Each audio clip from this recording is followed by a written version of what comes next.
So good morning, good afternoon, bonjour, Minogi Shigad. A very warm welcome to the 2023 KDE Hub's Annual Symposium. My name is Dr. Colleen McMillan. And I am Dr. Alice Schmidt-Hambidge, and we're the scientific directors of the KDE Hub and the symposium event chairs. We are thrilled you are joining us for the next 2 days of learning, connecting, asking questions, forging new relationships, partnerships, and knowledges in the field of mental health promotion and everyone who is interested in mental health and wellness. While we're gathering today on a virtual platform, we'd like to take a moment to recognize the significance of the lands that we each call home. We'll begin by acknowledging the Indigenous peoples of Turtle Island on all the lands that we are on today. We acknowledge that our hub home is on Renison University College, and it's located on the traditional territory of the Anishinaabe, the Haudenosaunee, and the Attawandaron neutral peoples, which is situated on the Haldeman Tract, the land granted to 6 nations that includes 10 kilometers on each side of the Grand River from mouth to source.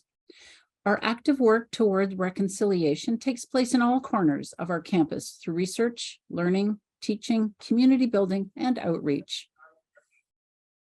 We are grateful for everyone's participation here today, and we look forward to the numerous ways that you'll bring this spirit and reconciliation and collaboration to our event. So the theme of our 3rd annual symposium is leveraging momentum for mental health promotion. We are living in an unprecedented period of shifting discourse in the field of mental health promotion. The global health landscape has been forever changed as a result of the pandemic. With these changes are opportunities to do things differently.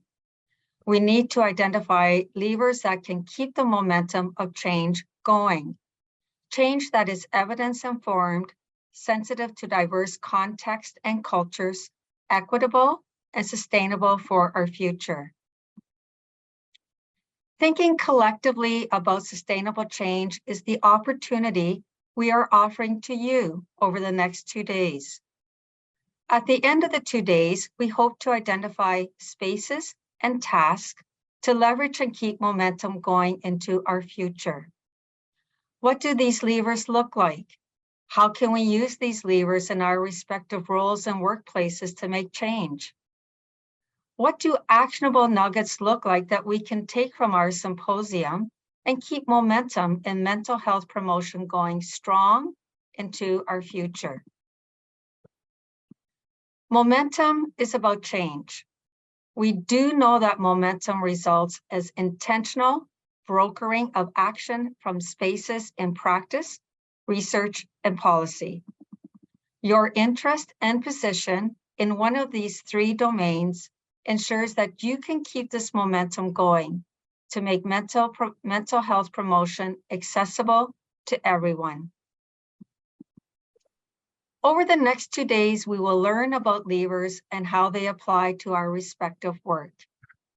Levers are the different kinds of mechanisms to support this change. We will do this through our opening and closing keynote speakers, 2 panel presentations, stories from across Canada with real-world examples of evidence in action from project teams, and an experiential session with breakout activity rooms, where we will hear about the levers of people, place, processes, policy, and practice as ways to do things differently. By being here today, you are part of this community, and we enter a partnership to commit to sustainable change together. We wish to acknowledge contributors, panelists, and the content specialists and the wisdom and expertise they bring and will share during the symposium. We also recognize and thank the Hub's host institution, Renison University College, for our KDE Hub physical space where we're located. Our funders, the Public Health Agency of Canada, are providing ongoing support and commitment to our work and for our annual symposium through the Mental Health Promotion Innovation Fund and through the Supporting the Mental Health of Those Most Affected by COVID-19 initiative. We also warmly welcome the 5 projects supported by the CIHR Mental Health in the Early Years Implementation Science Grants. We are grateful for your attendance and for all participants at today's event. So we open day 1 of our symposium with words of welcome. It's our pleasure to introduce Elder Mayengan Henry and to invite him to open our symposium. We're privileged to have an Indigenous knowledge keeper, Elder Mayengan Henry, accessible to our Renison and University of Waterloo community to provide strategic leadership to our university community on systemic and systematic changes to our university community to respond and beyond the truth and reconciliation calls to action.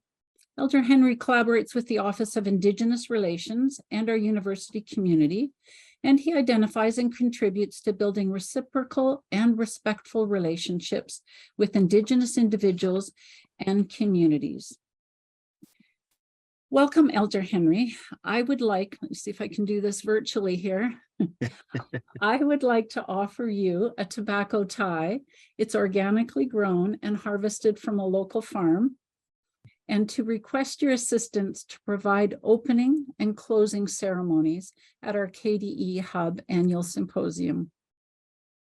I'll accept your tobacco, and I know it's a little bit different today than how we would normally hand tobacco, but today we're utilizing new technology, and I think even in the Indigenous world, we're able to accept tobacco. It's really the heart behind the action of passing tobacco, the strength of what we want to promote and build amongst ourselves. So when I accept tobacco, it'll be for that purpose of knowing that the people that are here come with various experiences, with different ideas and strengths in their field that they want to share.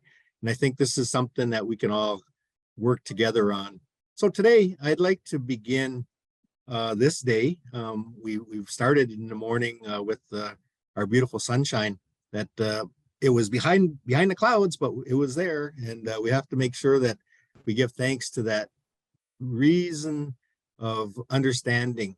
What we've come to know in the Anishinaabe world is that when you were sleeping last night, we had a beautiful experience of our grandmother Moon, who she looks after us every night when it's time to close our eyes. And we hope that this world becomes safer, and the teachings that come from the grandmothers are always in our heart and mind. And so as we slept last night, she nourished us with all the beautifulness that she's come to know. And she wants this world to operate under good and solid foundations of love, respect, honor, bravery, and all the beautiful things in our teachings that we've been given over the years. And then a magic moment happened this morning, one that happens every day, when our grandmother passes the responsibility over to Father Son. And as Father Son begins his responsibility, he brings the light and the warmth so that we can have a day that'll fill its opportunities with the support that Father Son can give. And so we always give thanks to that sunrise ceremony every morning to realize that we all have a responsibility and a strength within ourselves to be the best we can on any given day. Today, we, as I mentioned, come with various backgrounds, understandings, and knowledge. And so in order for us to be able to do that in the best way possible, is our elders would always tell us that when we come together, we would light the fires, and the fires would warm our heart and our mind and our spirit. And if we converge our mind, body, and spirit together in a circle, we can build upon a foundation that gives us a chance to share the knowledge that we have and to stay warm in the process, because giving of yourself in many ways takes an ability of strength. It takes some courage. And I think we've all been on this road for a number of years to try to figure out how to make this world a better place among the human beings. You know, our plants and animals and water, the mountains that we live with here in this world, all have their instructions and they all work together really well. The water feeds the plants feed the medicine that's needed.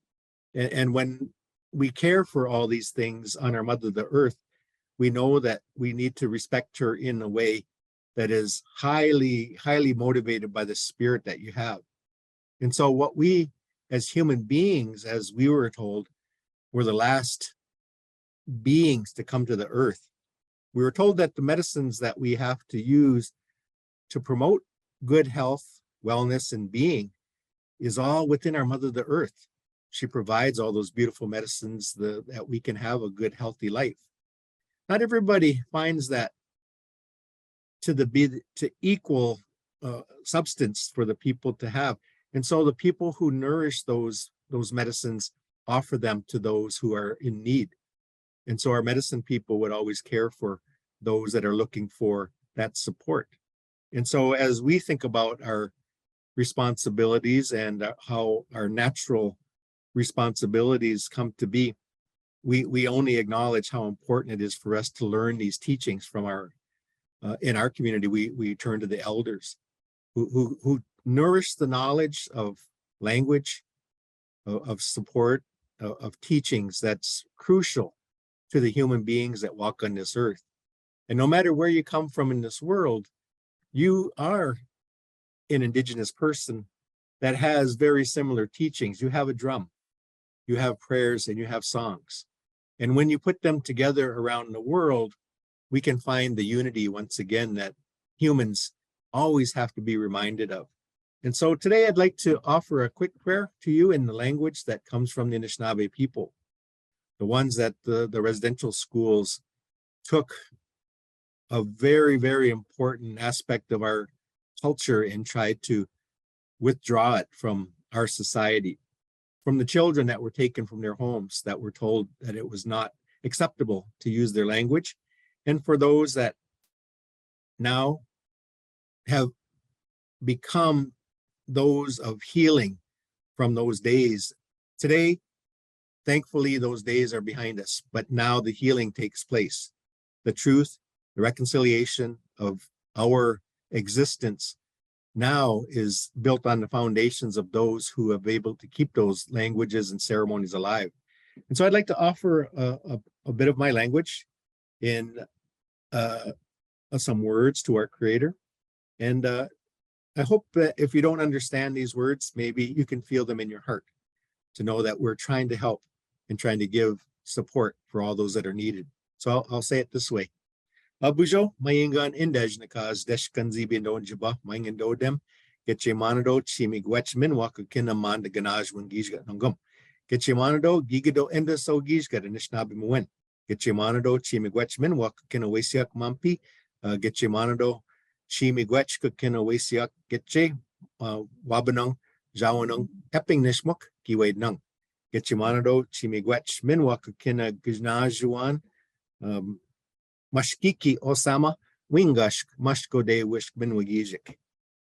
And so I gave thanks to our Creator for all the medicines that we have on this earth and for the directions and the teachings from all those directions, which includes all the people on this earth. And for us to have that fire lit at this moment so that we can have that support, the warmth and strength to have knowledge over these next 2 days and to share friends and accomplishments that will last for generations to come. And so I warm that fire. I welcome it to each and every one of you to join us today and tomorrow. And tomorrow when we lower the fire, it'll be giving thanks to those that support us, not only in this world, but those spiritual supports that come that we've understand to know. So with that said, we'll have a great opportunity now to share knowledge and to learn and to gain wisdom as we should every day. Miigwech, everybody. It's an honor to be here with you. I hope.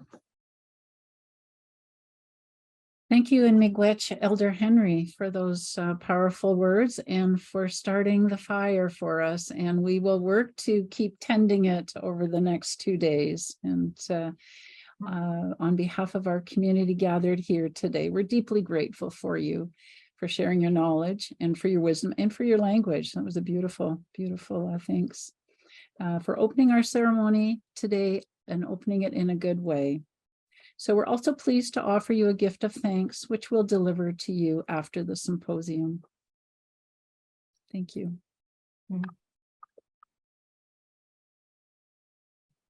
So thank you, Alice. I now have the pleasure of introducing Dr. Wendy Fletcher, who is the President and Vice Chancellor of Renison University College, affiliated with the University of Waterloo. Dr. Fletcher is a professor of religious studies and social work here at Renison University College. Dr. Fletcher, I want you to know, is also a leader who embodies the momentum of change in ways that reflect dignity and respect for both individual and institution. Please join me in welcoming Dr. Fletcher. Thank you, Colleen. Thank you so much. Good afternoon, everyone. I'm delighted to add my voice and welcome to you today on behalf of Renison University College to the 3rd Annual KDE Hub Symposium. Spanning the country today, we are making a space, albeit virtual, still actual, to engage each other on the matter of our shared concern, increasing capacity for mental health resilience. Renison is so privileged to be the home of the Hub, doing this work in partnership with the Public Health Agency. We're privileged because this is a work that matters and is centered around a commitment we share. What is that commitment? Well, that commitment is a commitment to empowering well-being, mental health resilience, such that all whom this work touches are uplifted, empowered, and sustained for the long haul, the long, beautiful haul of this journey. As we hold this work, if you're anything like me, sometimes perhaps you experience a certain loneliness, a certain wondering, does it matter? Is it moving forward? Are we alone in this work? But as real as my feelings are and as yours are, nothing really, I think, could be further from the truth, because here's the thing. This work that we share, it touches every life. Every life. There is not a person among us who is not touched by mental health challenges of varying kinds and to varying degrees, depending on the day and the hour. Every life is affected. And we committed to mental health well-being know that every life is precious. For me, that knowing lies at the very heart of the work that we're holding together in the space of these hours. Equity is very important to me and my work and to Renison. And I think when we consider equity, it has many, many dimensions, but mental health is perhaps the most ubiquitous of all. If we seek to make a world where every life has the opportunity to contribute, to flourish, to realize their potential, the matter of creating capacity in mental health resilience then becomes a foundational, a bedrock question. My entire journey, I've been acutely aware of this. Mental health challenges were very present in my family of origin, in the family that adopted me, and in the family I myself raised. Today is the last day of February, and we know, of course, February is Black History Month in Canada. As I consider the importance of this gathering and this month on this day, I'm reminded of a moment in time which, for me, clarifies my understanding of the importance of this gathering and of our work. A short story. My husband and I, between us, have 5 children, now 5 millennials. But many years ago, one of my daughters was struggling. At the time, she was 12. She had anxiety, and many days she found it almost an insurmountable challenge to go to school. My job at that time demanded that I travel about 6 short trips every year. If I was not there at home, my daughter simply could not go to school. She couldn't go. So the school and I reached an agreement. When I traveled, she would travel with me. We would take her schoolwork, we would do it on the road. And as a treat for ourselves, a reward for our labors, each trip we would do one special thing together. One of these trips, we went to Atlanta. My daughter was around 12 at the time. I think I shared that. We decided that our special outing would be a visit to the Civil Rights Museum. If you've been there, you know it sits directly across the road from the church where Martin Luther King Jr. and his father had preached. It's an amazing museum, state-of-the-art technology, amazing displays that document the whole history and story of the civil rights movement, lots of sound, lots of light, lots of energy. And then you come to the very last room at the end of the tour. This room was a room of total silence. And in the room was one object, a 19th century mule cart, paint chipped, ragged, old. And this old mule cart was roped off by a red velvet cordon. The sign beside the cordon simply says, "The mule cart," which carried Martin Luther King Jr. in his funeral procession. We stood in silence. My daughter grabbed my hand and held it tightly, and she said, "Oh, Mom, if there's a place in history for even a mule cart, there must be a place for me." Every life precious, every life lifted up. You may know the Sufi poet Rumi. He shares the understanding which my daughter had all those years ago this way. He says, "You are not a drop in the ocean. You are the ocean in a drop." Every life precious, every life struggling, every life touching and changing everything. As we honor the interconnectedness of our shared work of hope for well-being for ourselves and those we companion, I hope we are encouraged in knowing that we do not labor alone and that our labor is never, ever in vain. As the Talmud says, they who save a single life, well, they save the world. Thank you for your labors, your time, your wisdom, your love, your life energy spent on this work. You change everything, everyone, every life. Thank you. Thank you, Wendy, for sharing your message of inspiration, including a very personal sharing through story to do better. And as a leader of holistic change on so many different levels, we are very grateful for your words of wisdom and support as we go into the next 2 days of learning and growing. Thanks, Wendy. I now have the pleasure of introducing the Honorable Carolyn Bennett, the inaugural Minister of Mental Health and Addictions and the Associate Minister of Health, who is a long-standing member of Parliament since 1977. Minister Bennett is a well-known champion of mental health as both a physician and an advocate for policies to reform access to care where she works to ensure that mental health care is treated as an equal part of our healthcare system. Minister Bennett, we welcome you today to provide opening remarks on behalf of the Government of Canada. Thank you so much, Alice. And I want people to think I've only been doing this 25 years. But it seems like yesterday, actually. And before we begin, I too want to acknowledge that I'm speaking to you from my home in Toronto on the traditional unceded territory of the Mississaugas, the Credit, where we, of course, honor all of those who paddled these waters and whose moccasins walked these lands since time immemorial, and how much we have to learn from the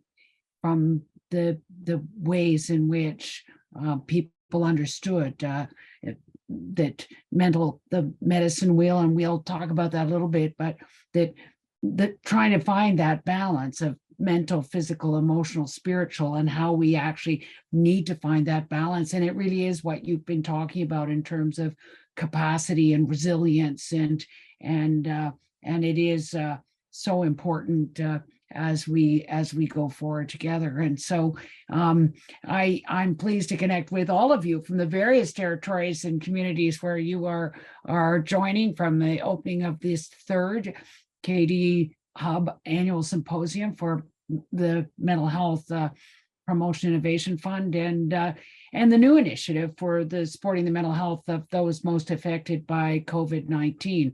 Je suis incroyablement reconnaissante au Renison College et au Carrefour des d'avoir rendu cet événement possible et de m'avoir invité à y participer. Je tiens en particulier à remercier le Dr. Wendy Fletcher, la présidente et vice-chancelière de Renison University. Wendy, thank you so much. As was said, the personal story you have shared was so important, as we all recognize how mental health touches all of us, and that maybe we are helping all of you assembled in helping people be a little bit more comfortable talking about personal stories and being able to understand that we're not alone. Also want to thank Drs. Colleen McMillan and Alice Schmidt-Hanbich as your scientific co-directors at KDE Hub for the mental health promotion, for chairing this important event. And of course, I want to thank the knowledge keeper and elder, Megan Henry, who I understand also strategic leadership at the University of Waterloo has been integral to the response to the Truth and Reconciliation calls to action, but also Chimigwich for reminding us that Father Sun is still with us, even behind the clouds, and that Grandmother Moon was watching over us last night, and the role that Mother Earth and the importance of starting the fire, and again, this prayer in your beautiful language that remind us that now indeed is the time for healing. Je suis vraiment désolée de ne pas avoir pu être là en personne avec vous. I found out that I had COVID on over the weekend. I realized that instead of taping this on Sunday afternoon, I would be able to join you even virtually, as COVID certainly clipped my wings. So I was unable to be in Halifax this morning in person for the National Standards announcement with CHR on the integrated youth services, nor in Montreal tomorrow, nor in Winnipeg on Thursday, nor in Vancouver on Friday in our week off of Parliament. But I really hope that in my future travels that I'll be able to see some of you in person and be able to admire in person and be inspired in person the wonderful work that you are all doing. As you know, over the last year and a half, we have heard much about the tremendous upstream work being done by organizations across the country to promote the mental health of children, youth, and their families across Canada. But we've also heard about the need to support those people in the front lines to make sure that they are staying well in their mental health and with their families. So to the over 300 people tuning into this symposium, please know that you inspire us every day and that we are incredibly grateful for your ongoing contributions as this momentum grows, as you've said, leveraging momentum for mental health promotion.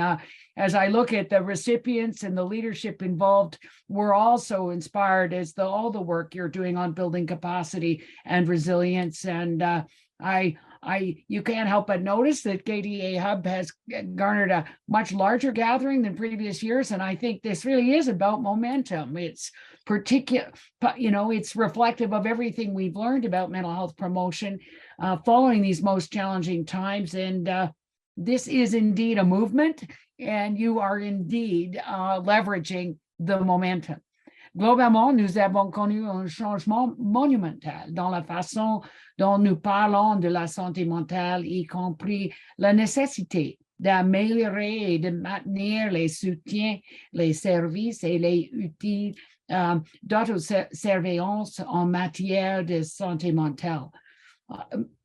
Younger generations especially who are among those hit hardest by COVID-19, have become much more vocal, as all of you know, about the need to break stigma and encourage others to get help. We have found from my colleagues in Parliament, from certain communities that, and just hearing from the youth at the Wanasa announcement this week that services Black communities in Regent Park here in Toronto, that they feel that the stigma in their communities is so significant, and that it will be the young people that are leading the way to break through the stigma that's been felt by their parents and grandparents and in their communities. So we've come a long way, but we must work together to maintain the momentum, to understand that mental health is health, and that there can be no true health without mental health. And so, you know, the teachings of the medicine wheel, as we said, that were understood by First Nations for millennia, the goal of achieving that balance, wellness, physically, mentally, emotionally, and spiritually. And I was really pleased to hear some of the Indigenous-led projects directed by organizations present here today, but they have a great deal to teach us all. So it's vital that we prioritize efforts to promote truth and reconciliation with Indigenous peoples while recognizing and acknowledging the direct impact the colonization has had on their well-being, including the disproportionate rates of substance use, mental health challenges, and overall mortality.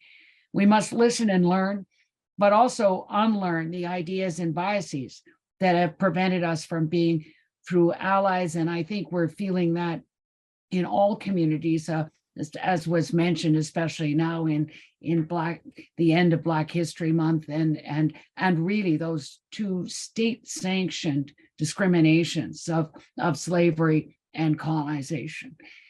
It's the reason why we must insist that all healthcare is always culturally safe and trauma-informed.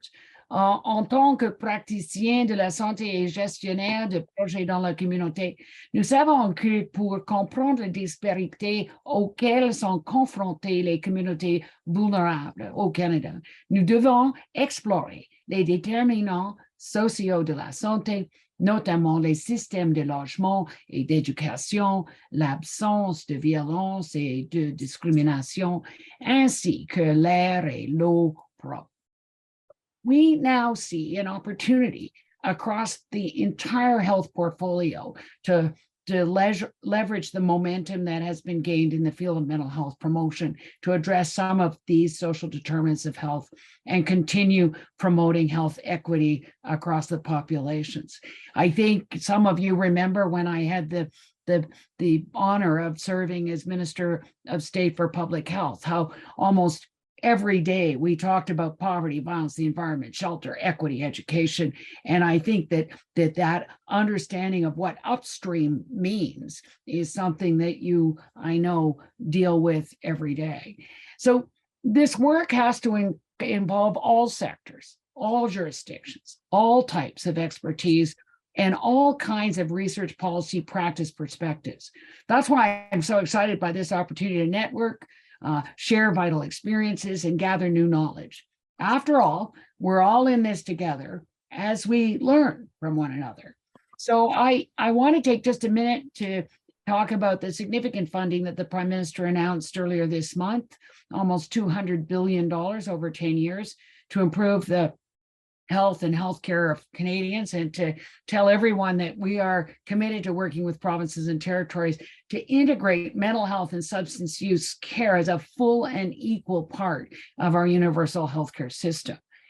Mental health will have to be integrated into all of the 4 priority pillars: primary care, support for health human resources, the mental health and substance use care, and health transformation, the data, records, and creating the evidence for the most appropriate care in the most appropriate place by the most appropriate provider at the most appropriate time.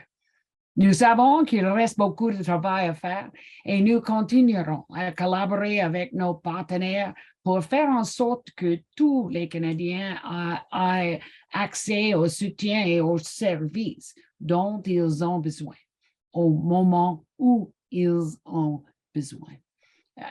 The advancements that we have made in mental health and addictions make me very optimistic for the future.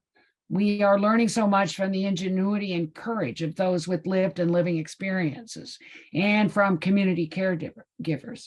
We know we can and must do more. Today and tomorrow, I know you'll fully engage in these sessions, take advantage of all the discussions, build on your connections, and learn and unlearn throughout this incredible event, but follow up with the people that you've met online and be able to ask those wicked questions about what's working, what's not working, and what are the challenges we face together. So now turn it back over to Alice and Colleen to begin this meaningful symposium. Thank you. Merci. Miigwech. Thank you, Minister Bennett, for sharing your passionate support for mental health and well-being of Canadians. We also share your optimism for our future, and thank you for recognizing that this is an opportunity to listen, learn, and unlearn, and especially as we are in the midst of Black History Month, a reminder for us that we need to offer culturally safe and trauma-informed services. And we also recognize that there can be no health without mental health. So we value your call to action for us to think about that again over the next couple of days. And we'll have opportunities to hear from our young Canadians and from our young Black community in some of the breakout sessions. So looking forward to hearing more, and we appreciate you joining us today, Minister Bennett, and we're grateful for your ongoing support of the work at the KDE Hub and for the support of our annual symposium. So this concludes our opening ceremonies, and we invite you to stand from your chair, to stretch, and then sit back down again. We're moving right back into our next session, and we invite you to make yourselves comfortable in your chair as we transition to our keynote presentation. And I invite Colleen to introduce Dr. Shannon Waters, and our presentation will start at 40 minutes after the hour.